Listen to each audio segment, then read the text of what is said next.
Mesdames et messieurs, bonjour et bienvenue dans cette troisième et dernière tranche d'informations sur Matin Bonheur. L'armée israélienne a riposté mardi soir à un nouveau tir de Gaza, une riposte qui vient menacer une trêve qui semblait tenir tant bien que mal.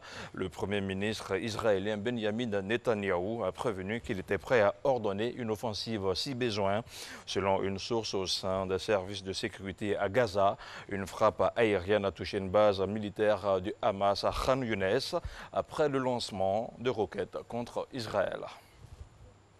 À l'issue de leur réunion à l'Élysée mardi, Xi Jinping, Emmanuel Macron, Angela Merkel et Jean-Claude Juncker ont appelé au renforcement du multilatéralisme et de la coopération entre la Chine et l'Union européenne.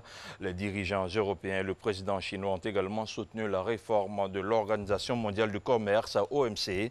Nous devons accélérer les travaux entre l'Union européenne et la Chine sur ce dossier, a lancé Emmanuel Macron. Aux États-Unis, le casier judiciaire de Jussie Smollett va rester vierge.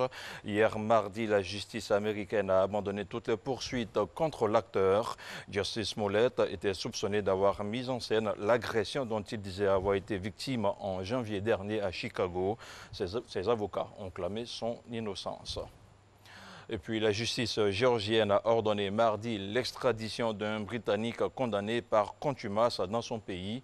Jack Shepherd est accusé de la mort d'une jeune femme qu'il avait emmenée en bateau sur la Tamise au soir de leur première rencontre.